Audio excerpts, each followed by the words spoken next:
Chers étudiants, salam alaikum. Aujourd'hui, c'est le lundi 24 août 2020. C'est le moment de continuer notre deuxième partie du module microbiologie de l'environnement, 6e semestre, avec le 4e chapitre, la deuxième partie, présentée par moi-même, Madame Dehan. Si vous vous rappelez, la fois passée, on a commencé la classification des eaux. On a commencé par les eaux souterraines, les eaux naturelles, les eaux souterraines. Aujourd'hui, on va continuer toujours dans le même contexte, mais en deuxième partie, les eaux de surface. Lorsqu'on parle des eaux de surface, en premier lieu, on doit s'intéresser d'où viennent ces eaux de surface. Les eaux de surface englobent toutes les eaux circulant ou bien stockées à la surface, bien sûr, des continents. Par exemple, les rivières, les lacs, les étangs, les barrages, etc. La composition chimique des eaux de surface dépend de la nature des terrains qu'elles traversent. Bien sûr, par ces eaux durant leur parcours dans l'ensemble des bassins versants. D'accord? Dans l'ensemble des bassins versants. Alors, ces eaux sont le siège, ils représentent le siège, dans la plupart des cas, d'un développement d'une vie microbienne à cause des déchets, des rejets. Par exemple, des déchets, des rejets, à cause des déchets, des rejets dedans, et de l'importance des surfaces de contact avec le milieu extérieur. Ça veut dire d'où vient la contamination de ces eaux, c'est par le contact avec l'activité humaine. C'est à cause de ça que ces eaux sont rarement potables sans aucun traitement. Alors on ne peut pas boire de l'eau à partir des lacs, ou bien à partir des rivières, ou bien à partir des étangs, avant de les traiter. On peut parler bien sûr des eaux de surface. Autrement, nous avons parmi les eaux de surface, on a une sous-classe qui s'appelle les eaux superficielles. Les eaux superficielles, ou bien les eaux de surface superficielles, se répartissent en eaux circulantes, comme celle-là, bien sûr, ou bien ce qu'on appelle l'eau courante, ou bien en eau stagnante, ou bien une eau qui sera stockée par la suite. Elles se forment à partir soit de l'émergence des nappes profondes. Bien sûr, on a des nappes profondes ici, par exemple, l'émergence des nappes profondes en source, soit par un rassemblement des eaux de ruissellement. Par exemple, les eaux qui se ruissellent, ils se rassemblent vers les océans, vers les oueds, etc. Elles sont généralement riches en gaz dissous, en matière en suspension et matière organique. Pourquoi? Parce qu'ils traversent des terrains qui sont très riches en matière organique, en matière minérale. C'est pour ça leur apport, bien sûr, c'est l'apport de la richesse de ces eaux en matière minérale ou bien en matière organique.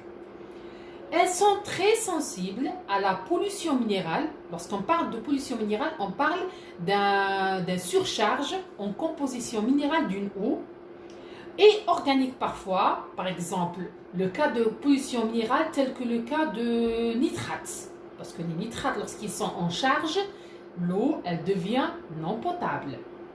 Même pour la pollution d'origine organique, on parle des pesticides d'origine agricole. Donc, parmi les eaux de surface, nous avons les eaux superficielles et les eaux de surface. Autrement, comme je vous ai donné un exemple des eaux souterraines, si vous vous rappelez celle de Wekda, donc je vais vous donner aussi des zones de surface. Le fameux exemple de la région de Béchar, de notre région, c'est bien Sid Djorf Turba, ou bien le barrage Djorf Turba. Il représente une eau de surface. Donc, Sid Djorf Turba, d'une capacité théorique de 360 millions de mètres cubes, est un ouvrage important situé à 70 km à l'ouest de Béchar, de la wilaya de Béchar, réalisé en 1969 dans le cadre de programme de mise en valeur de la plaine d'Abadla. Donc, c'est un patrimoine de la région de Béchar. En 2005, sa capacité réelle étant de 190 millions de mètres cubes. Donc, ça diminue quand même. Sont destinés à l'alimentation en eau potable de la ville de Béchar, environ 50% de mètres cubes par an pour l'irrigation des périmètres agricoles, bien sûr, de la région de Badla, etc. Nous avons aussi un autre exemple de hausse de surface. Il s'agit de digue d'Ouekda. C'est digue d'Ouekda, bien sûr, il est situé au nord-est de la ville de Béchar. Elle était construite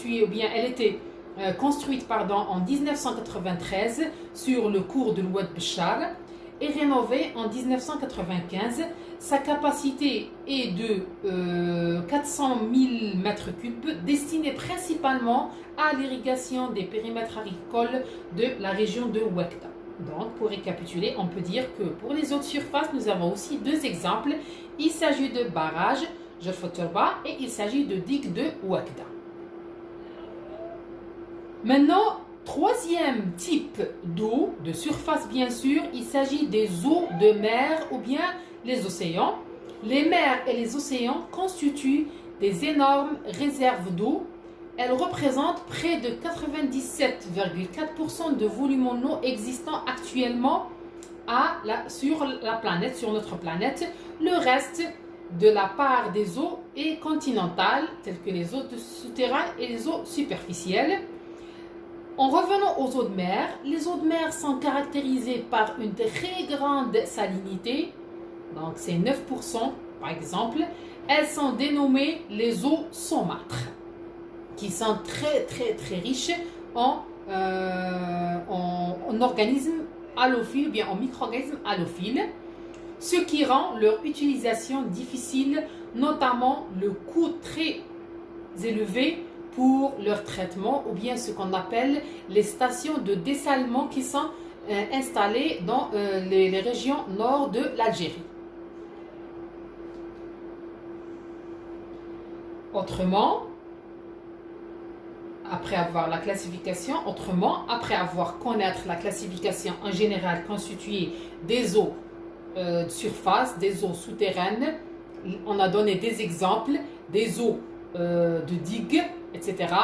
Donc, on peut parler maintenant sur la qualité microbiologique de ces eaux. Comment peut-on qualifier la qualité microbiologique des eaux, que ce soit les eaux de surface, que ce soit les eaux profondes ou bien les eaux souterraines.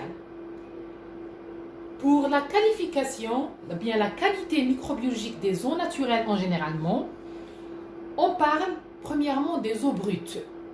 Pour les eaux brutes, on peut y avoir des eaux souterraines et on peut y avoir des eaux superficielles, comme on a vu la classification précédente. Lorsque les eaux sont livrées sous forme conditionnée, mise en bouteille par exemple, donc on doit, ou bien la forme potable, le dénombrement des bactéries aérobies revivifiables à 37 degrés Celsius après 24 heures doit être inférieur ou égal à 20 par millilitre d'eau prélevée. Ça veut dire la norme est égale à 20 germes par millilitre d'eau prélevée. Tandis que à 22 degrés Celsius, toujours dans les bactéries aérobies revivifiables ou bien la flore aérobie mésophile totale, on a la qualité microbiologique, elle est limitée à 22 degrés Celsius après 72 heures. Elle doit être inférieure ou égale à 100 germes par millilitre d'eau prélevée. Donc, l'analyse est concentrée et commencée dans les 12 heures suivant le conditionnement. Ça veut dire pour qualifier l'eau, est-ce qu'il est potable, est-ce qu'il est, bien sûr, une eau qui est mise en bouteille, est-ce qu'elle est potable ou non. Donc, on doit la contrôler avant 12 heures, ou bien après 12 heures suivant le conditionnement. Ça veut dire maximum c'est 12 heures. Pour les eaux livrées à la consommation, que les appelle les eaux potables, pour les eaux de robinet, les eaux de robinet par exemple, elles doivent toujours, on a d'autres normes pour les eaux livrées à la consommation. Le directive européen le 30 août 1980 détermine un niveau de guide pour les micro-organismes totaux, ça veut dire les germes aérobies mésophiles totales. Il limite à 10 micro-organismes par millilitre. Ça veut dire qu'elle est vraiment inférieure à celle des eaux prélevées après le traitement.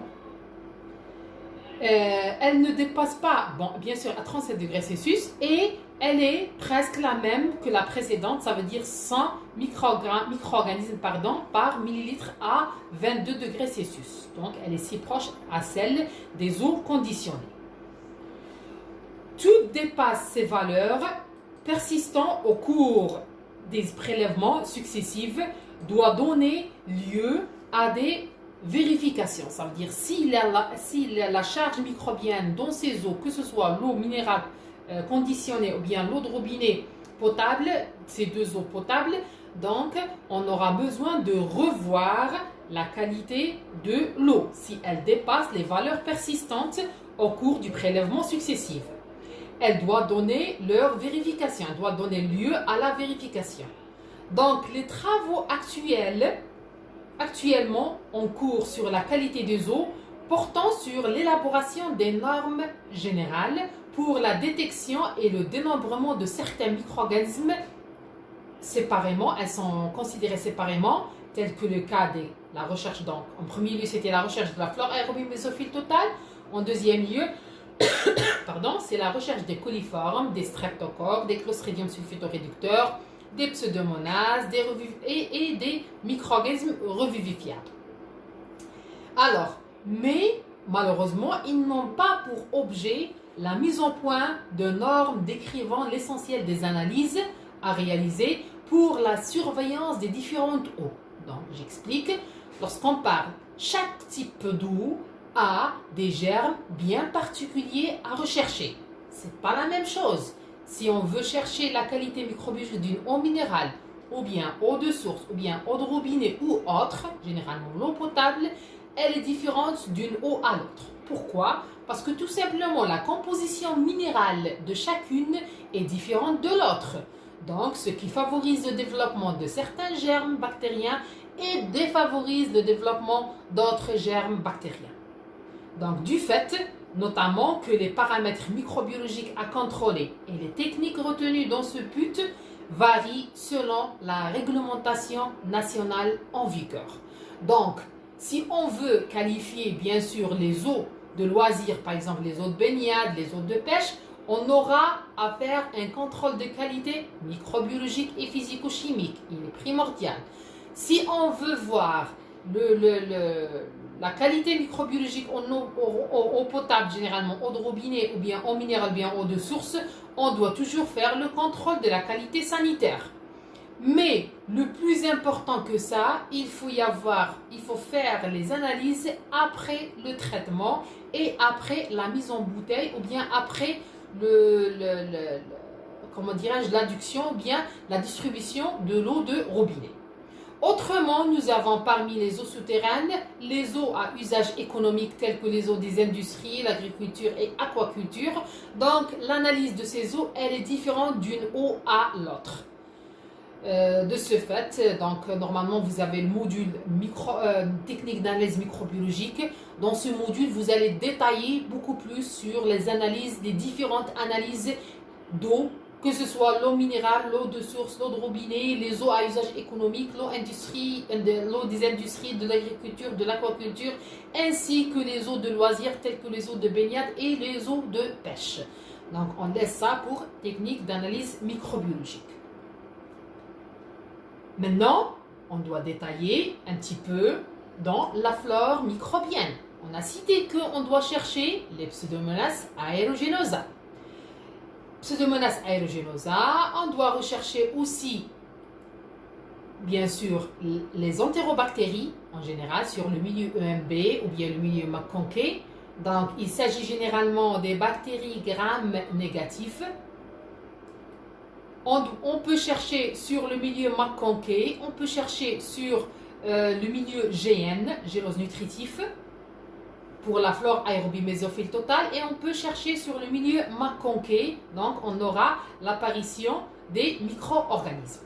Donc, dans tout ça, on peut chercher ce qu'on appelle la flore bactérienne marine. Ça veut dire qu'il se développe purement au niveau des eaux de mer. Dans un milieu marin, les bactéries servent de nourriture à de nombreux organismes marins. Ça veut dire qu'ils jouent un rôle primordial dans l'alimentation ou bien dans l'équilibre des organismes marins. Les bactéries, bien sûr, les bactéries servent de nourriture. Elles favorisent aussi la fixation des algues et de larves sur certains substrats. Ça veut dire qu'ils jouent un rôle quand même bénéfique. Certaines bactéries ont la capacité de concentrer des polluants tels que les métaux lourds, tels que le mercure.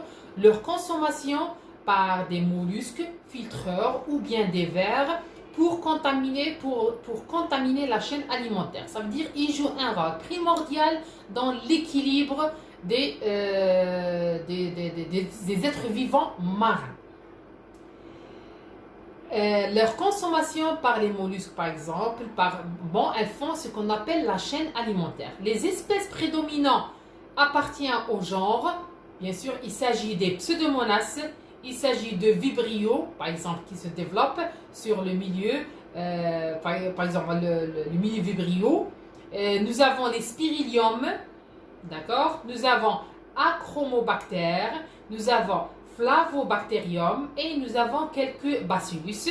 Ces bactéries ont à la fois un rôle pathologique et ils ont un intérêt épidémiologique.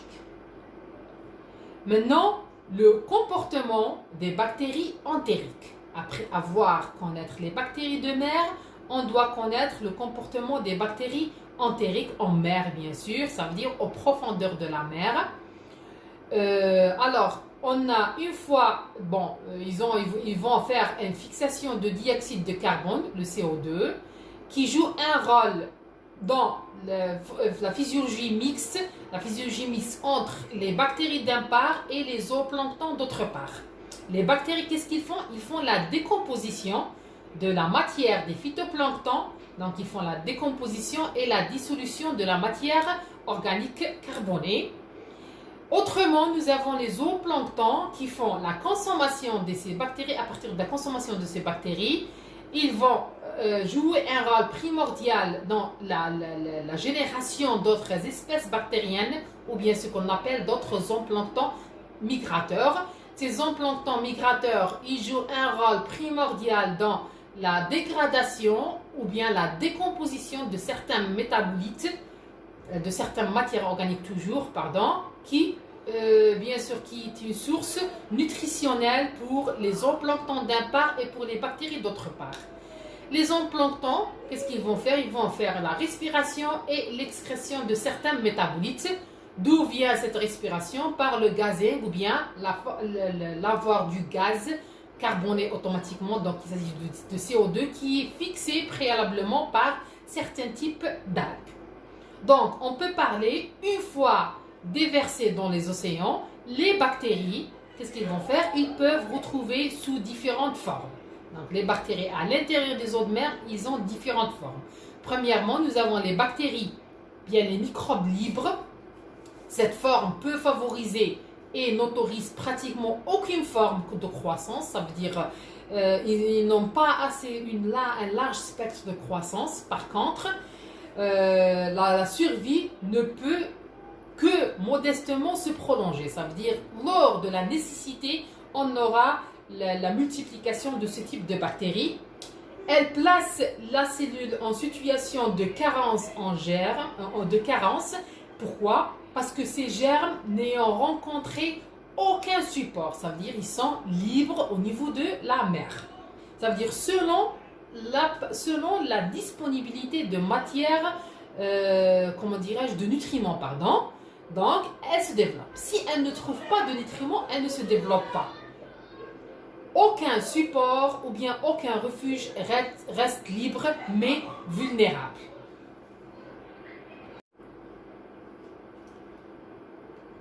On continue.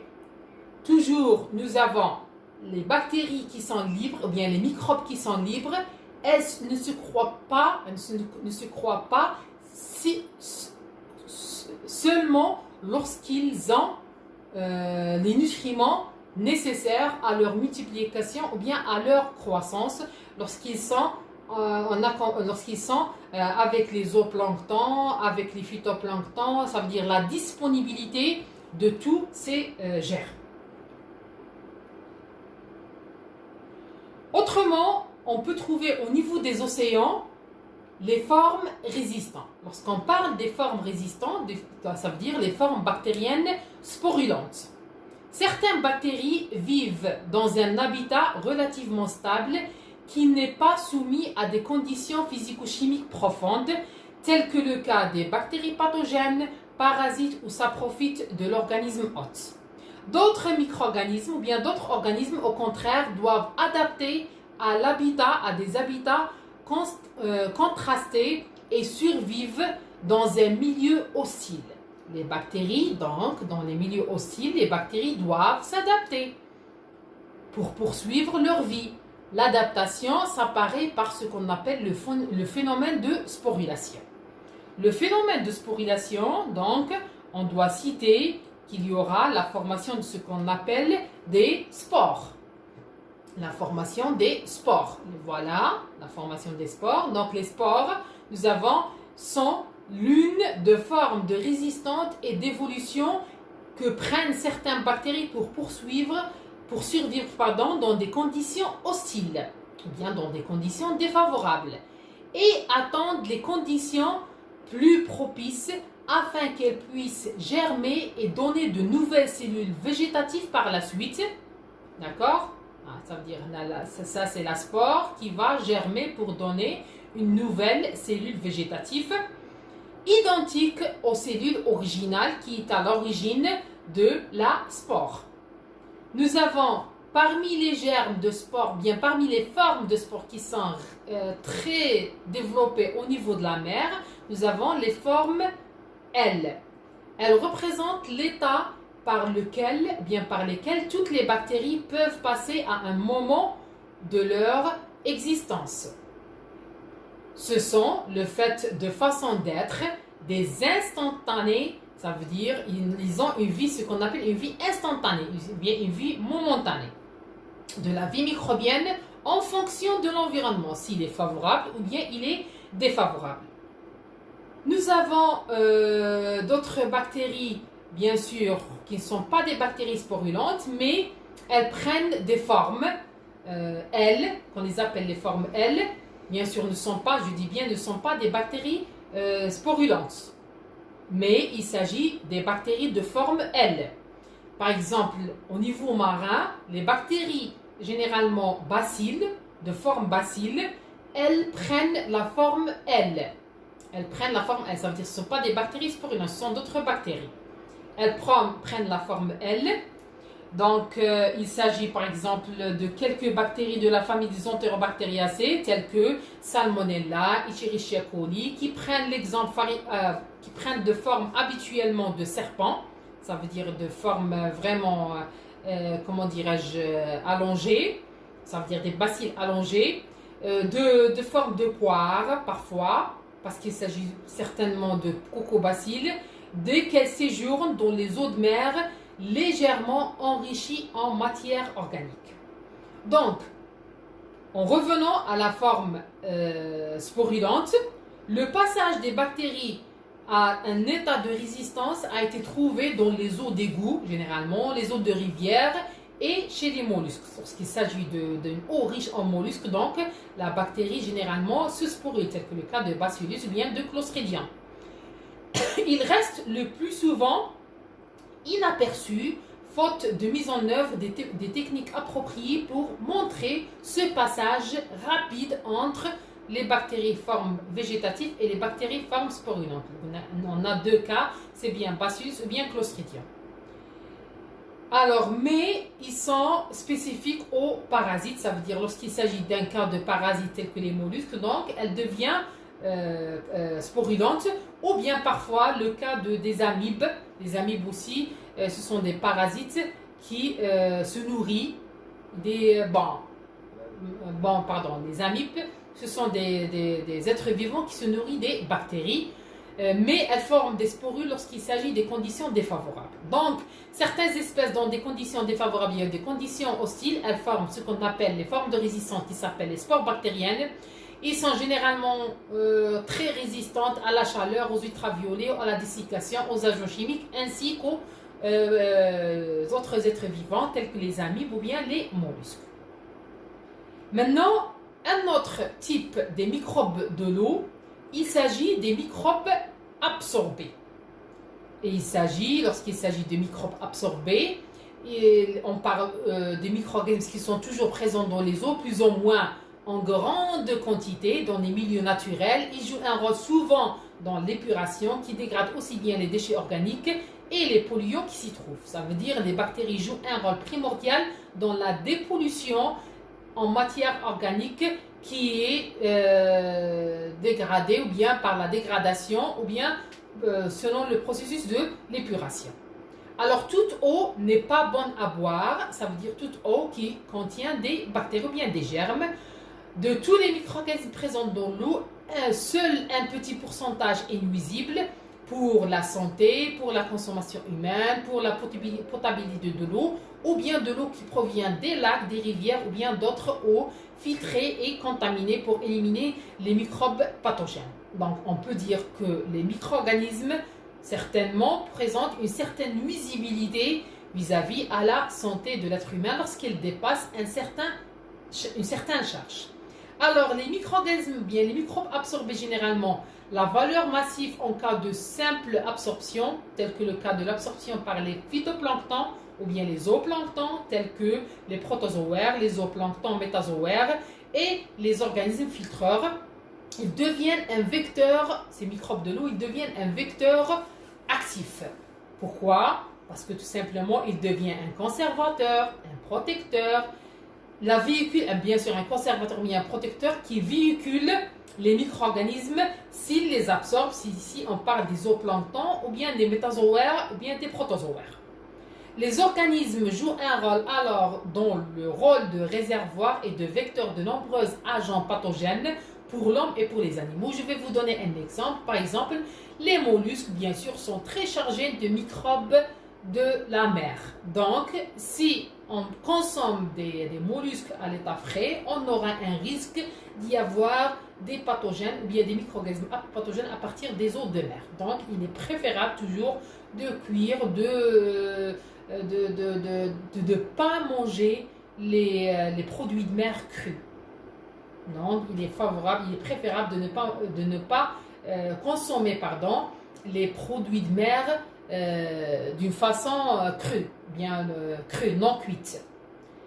En revenant toujours aux microbes de l'eau, donc au niveau des marais, au niveau des zones importantes pour l'épuration de l'eau, les micro-organismes sont particulièrement abondants dans des zones marécageuses, là où il y a le bruit, le mouvement, etc. En plus, elles servent à la nourriture de nombreux animaux à leur tour seront mangés par le plus gros, ça veut dire toujours la loi de la nature, le plus gros mange toujours le plus petit. Il les transforme ainsi, le plus gros, il les dégère. Les matières polluantes présentes dans l'eau, donc la transformation ainsi que des particules de végétaux pourront absorber.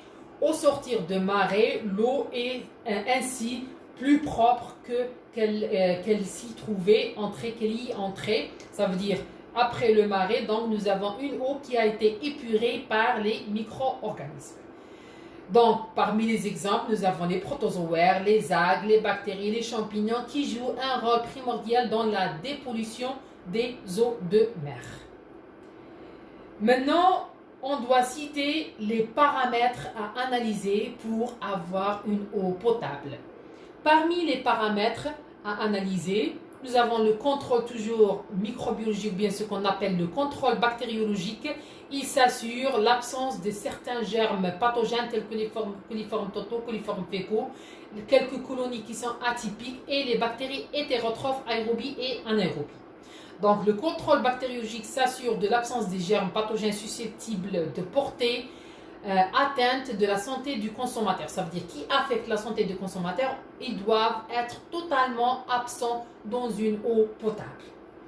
Par exemple, le contrôle, si on veut contrôler, le contrôle généralement il repose sur la recherche dans 100 ml d'eau d'échantillon des bactéries et des germes à tester. Il s'agit de la recherche dans 100 ml des différentes germes appropriés que vous allez les voir ça en microbiologie alimentaire. Ces germes sont très résistants au traitement ou bien à la désinfection. Pourquoi on les cherche? Parce qu'ils sont résistants au traitement, aux désinfections. Et la réglementation les classe comme suite. Elle les classe parmi les coliformes totaux, les Clostridium sulfitoréducteurs, d'accord? Donc il s'agit de bactéries anaérobies généralement, comme des indicateurs, bien sûr, les coliformes et les sulfitoréducteurs, y compris les bactéries sporulentes, les bactéries aérobies telles que Bacillus, qui sont considérées comme des indicateurs de qualité au niveau du laboratoire. Bien sûr, il indique s'il a en bonne qualité ou bien en mauvaise qualité. C'est un témoin de fonctionnement des installations d'une station d'épuration. Ils font l'objet d'une référence de qualité. Donc, on peut parler plus particulièrement de Escherichia coli, des entérocoques. Bien sûr, on peut parler des entérocoques, on peut parler de Escherichia coli parmi les coliformes fécaux, qui, leur présence indique une contamination fécale de l'eau, en particulier d'origine, on l'appelle une contamination fécale, ou bien une contamination d'origine fécale, et qui font l'objet d'une limite de la qualité. Donc, on doit analyser, bien l'analyse doit être effectuée au niveau du laboratoire, donc on doit envoyer les échantillons au niveau du laboratoire afin de chercher ces paramètres microbiologiques. Autrement, on doit chercher les paramètres physico-chimiques qui seront influencés par la présence des micro-organismes, tels que la recherche de la turbidité, le chlore, le dosage de chlore, le pH, la température. De ce fait, les analyses peuvent être effectuées selon les normes par un laboratoire accrédité et ponctuellement au site bien tel que ça veut dire il est bien nommé par l'État. Ce laboratoire doit être nommé par l'État pour faire les analyses physico-chimiques. Autres paramètres à rechercher, il s'agit de oligo-éléments, bien certains éléments minéraux tels que le fer, le manganèse, le phosphate, l'azote ammoniacal, etc. Pourquoi? Parce que le dosage de ces éléments minéraux, il est primordial et il est important pour avoir ces analyses, des d'analyse. Donc, que ce soit microbiologique, bien physico-chimique, voire module technique d'analyse microbiologique et voire module technique d'analyse biologique pour plus de détails des analyses. Maintenant, les indicateurs microbiens, ça veut dire tous ces micro-organismes, qu'est-ce qu'ils indiquent pour nous? Lorsqu'il s'agit de dénombrement, par exemple, des coliformes sur le milieu solide, il s'agit de gélose lactosée au désoxycholate 0,1%. Il s'agit d'un milieu de dénombrement de coliformes dans la microbiologie alimentaire ou bien particulièrement dans les analyses de l'eau et des aliments. Donc, pour faire le mode d'ensemencement, il s'agit d'un isolement. Pour la sélectivité et la composition du milieu, ça veut dire on doit connaître les éléments sélectifs sur le milieu, parce qu'il s'agit des milieux sélectifs. Les indicateurs de bactéries à gram positif à faible concentration, ça veut dire qu'ils éliminent les bactéries à gram positif et favorisent seulement la croissance des bactéries à gram négatif, tel que l'élément qui est essentiel dans l'élimination des bactéries à gram positif, il s'agit de désoxycholate ou bien ce qu'on appelle les sels biliaires ainsi qu'au citrate de sodium qui défavorise le développement des grammes positifs et favorise le développement des grammes négatifs. Alors, le caractère le plus recherché lors de dénombrement des coliformes sur les milieux lactosés au désoxycholate, il s'agit du lactose. Pourquoi? Parce qu'il s'agit des bactéries de couleur rouge ou bien de couleur jaune. Donc, lorsqu'il s'agit des colonies de couleur rouge, il s'agit de bactéries lactose plus. Les coliformes, des colonies incolores, il s'agit des bactéries lactose moins. Donc généralement les bactéries lactose plus, il s'agit des coliformes. Et on a autres bactéries qui sont lactose moins qui peuvent apparaître sur le milieu lactosé ou désoxycholate. Donc on présente ci-dessous les germes et les indicateurs principaux, à savoir les coliformes totaux, les streptocoques fécaux et les clostridium sulfatoréducteurs. Donc, et l'indication de chacune d'eux. Alors, pour les coliformes, en commençant par les coliformes. Lorsqu'il s'agit des coliformes,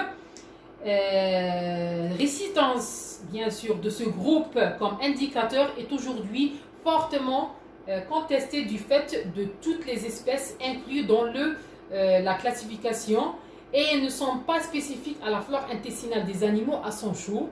Donc, lorsqu'il s'agit des coliformes totaux, bien que les coliformes fécaux.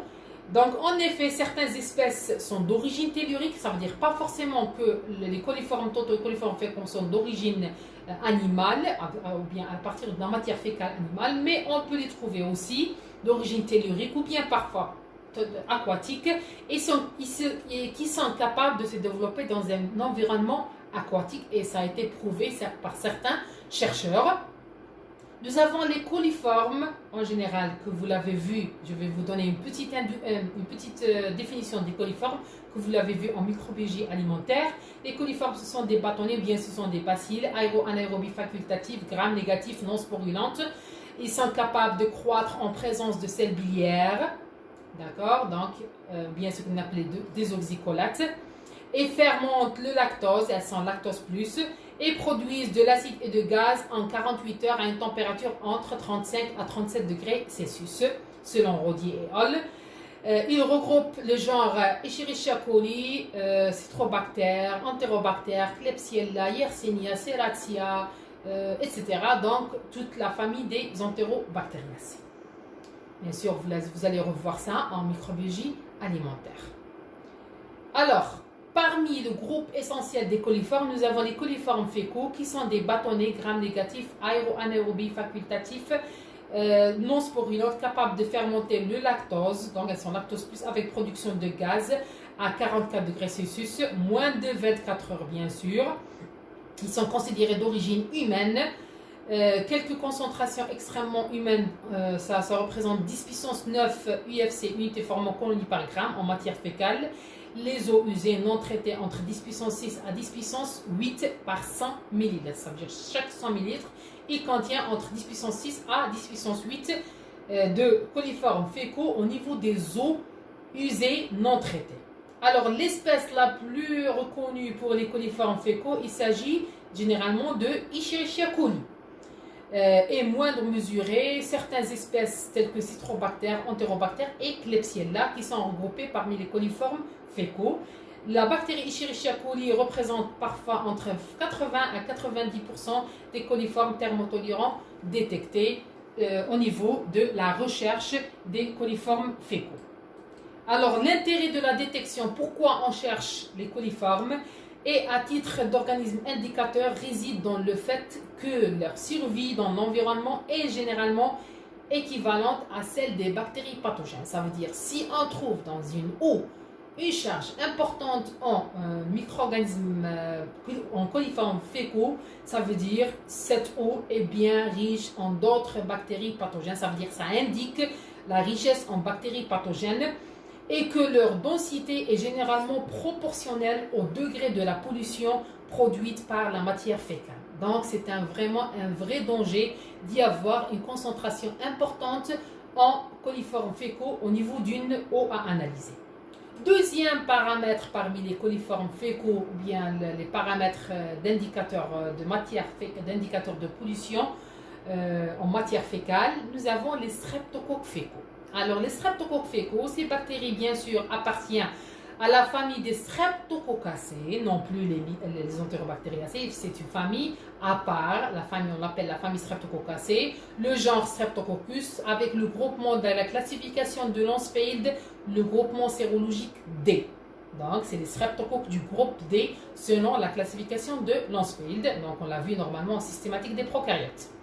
Ils sont définis comme étant des coccis sphériques.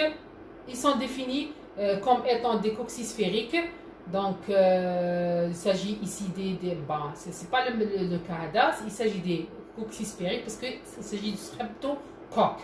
Il s'agit des cocci légèrement ovales, ils sont gram positifs, ils se disposent de plus en plus en diplocoque ou bien en chaînette, elles se développent à 37 degrés Celsius et ils possèdent un caractère homofermentaire avec la production de l'acide lactique sans gaz. Ils sont témoins de contamination fécale. Donc, ces contaminations fécales assez résistantes, y compris dans le milieu salé, ils peuvent aussi se multiplier dans le milieu présentant des pH allant jusqu'à 9,6. Ça veut dire un pH plus ou moins basique. On peut par conséquent les utiliser comme indicateurs d'organismes pathogènes, tels que le cas des coliformes fécaux, qui ont une résistance similaire au pH élevé. Ça veut dire elles sont plus dangereuses par rapport parce qu'elles peuvent tolérer un pH élevé tel que 9,8.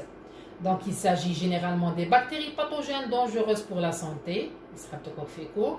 Ils sont causés par la déjection animale ou bien humaine, ça veut dire au-delà de la matière fécale.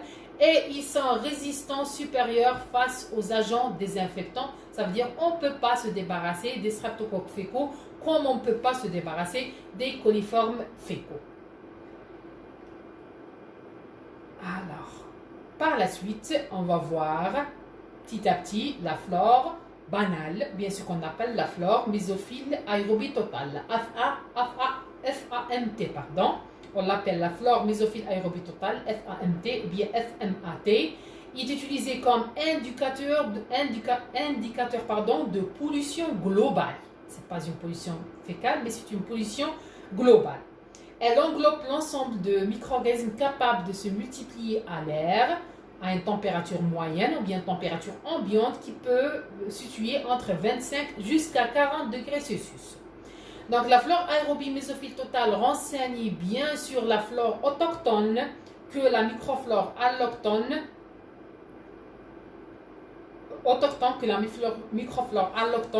apportée par la pollution. Ça veut dire si l'air est pollué par ces micro-organismes, la flore aérobie mésophile totale, automatiquement on aura l'apparition au niveau des eaux. Maintenant, la dernière partie des bactéries, c'est bien, il s'agit des germes pathogènes. Alors, parmi les germes pathogènes, comme vous voyez avec moi, nous avons les salmonelles qui sont responsables des salmonelloses.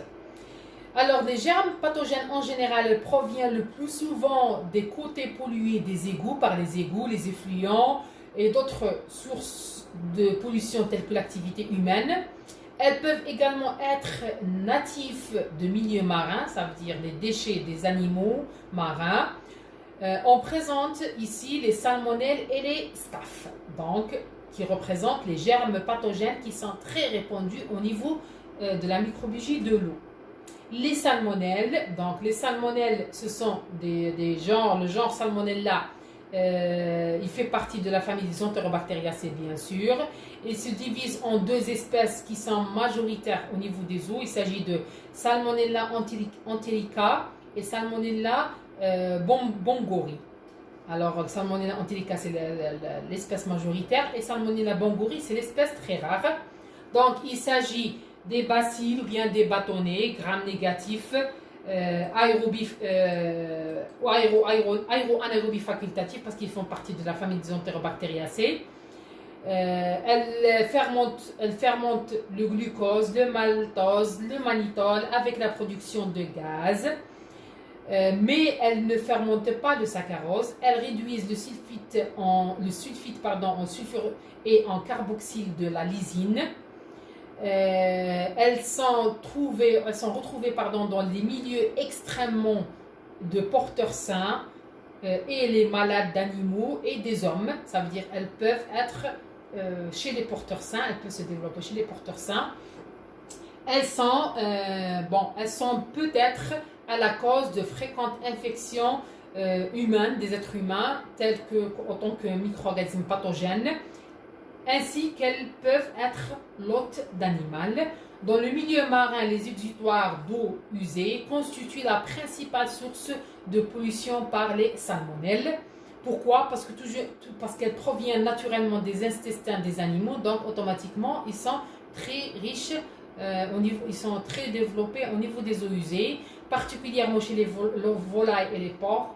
Donc elles sont également présentes dans l'environnement, ça veut dire l'environnement aquatique. Les personnes qui consomment des aliments contaminés par les salmonelles sont susceptibles d'avoir des salmonelloses, ou bien ce qu'on appelle la fièvre, les différents types de fièvre, tels que la fièvre typhoïde.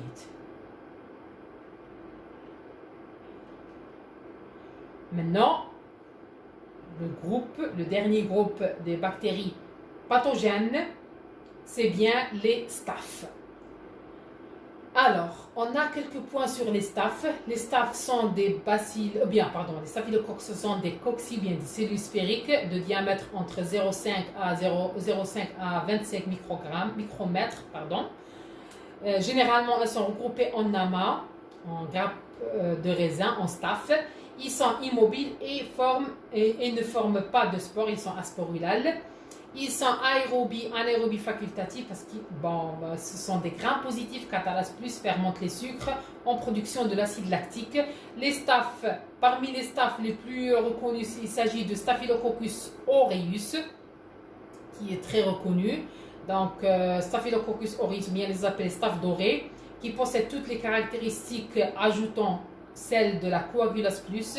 Elle est notée que les staphylocoques sont des ubiquistes. Donc, ils sont très distribués dans l'environnement, particulièrement aquatique. Parmi les espèces les plus reconnues, il s'agit de Staphylococcus aureus, autant que d'intérêt pollution de l'eau latérale et les eaux de mer. Ça veut dire si on trouve les staphes au niveau des eaux latérales, bien les eaux de mer, automatiquement ces eaux sont polluées. Ils sont d'autres espèces, Staphylococcus epidermis, Staphylococcus saprophyticus, qui sont assez fréquents et rencontrés dans les eaux, mais leur pouvoir pathogène est moins par rapport aux staphes dorées, bien Staphylococcus aureus. La recherche des staphes représente un intérêt pratiquement surtout dans les eaux destinées à la baignade. Ça veut dire on doit chercher au niveau des eaux de baignade par rapport aux autres types d'eau. Toujours analyse, voire module technique d'analyse microbiologique et module microbiologie alimentaire. Alors, les staphes ont été découvertes en 1880 par M. Pasteur. Ostégon, une petite historique sur les staphes. Ostégon, en 1983, il a décrit qu'il s'agit des grains, de ces grains de petits amas irréguliers formant grappes de raisin, il l'appelle staphylo. Rosenbach, en 1884, a obtenu des cultures pures. Il a scindé des genres Staphylococcus en deux groupes de colonies étaient blanches ou bien dorées, les Staph epidermis et Staphylococcus aureus.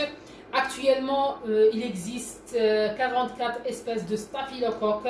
Il s'agit de Staphylococcus aureus, la plus fréquente, appelée staph dorée. On peut distinguer d'autres staphes qui sont appelées les staphes à coagulase négatif et par la présence de coagulase positif, tel que le cas de Staphylococcus aureus.